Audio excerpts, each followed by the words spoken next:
guys, this is Coach Mo with the Playtry Performance Center in Dallas, Texas. And today I'm going to teach you some progressions and regressions of the back squat. One of the things that you need to know anytime that you're loading the spine is that you don't want to get too tricky, and you don't want to try to do any explosive movements. You don't want to do any balancing movements, because the spine is not really meant to bear load in that manner. It's more meant to bear load in a vertical setting. Okay, so we don't do a lot of different movements when the spine is loaded with a barbell on the back. Okay, so the most effective progressions of just a traditional back squat that I've used for years is varying the tempo, one. So instead of just doing a traditional down and up, you could vary the tempo of doing maybe a 3 to 4 second negative and then hold at the bottom for 2 seconds, and then the same thing on the way up, 3 to 4 seconds. Okay, that's one progression because it increases the amount of time under tension that you're actually doing the squat. Okay, that's one.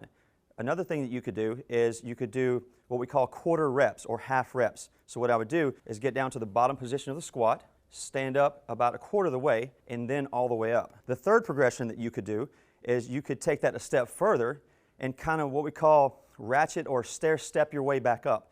So I could go down and up just a little bit, back down, up halfway, back down, and then all the way up, and that's one rep.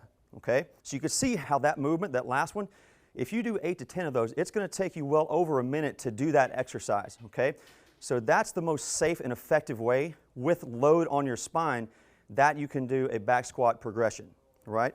And again, I would just really caution you not to try to get fancy or do anything other than that, because again, the spine is very, very sensitive and you don't want to mess with that. Aside from the progressions, I want to teach you a couple of regressions of the squat. Okay, one thing you can do, and one of the things I use to teach my clients first is what we call a front squat. Okay, so I would take a dumbbell, hold it on the ends, and you'll see from the side I hold it right at my chest, not out here to pull on the spine.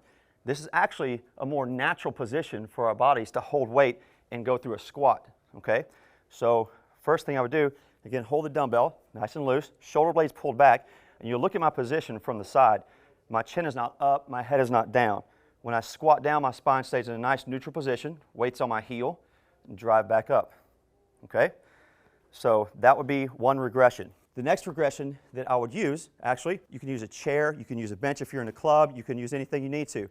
So all you would do is just get in the squat position, and you can simulate holding a barbell across your back, and you literally just sit down and then back up. Okay, sit down and then back up, and that's really the most regressive that I would take the squat. This is Coach Mo once again, and I've just taught you progressions and regressions of a back squat. And remember, the most important thing when you're doing a back squat is spinal position. So protect your spine, and you can do this healthy.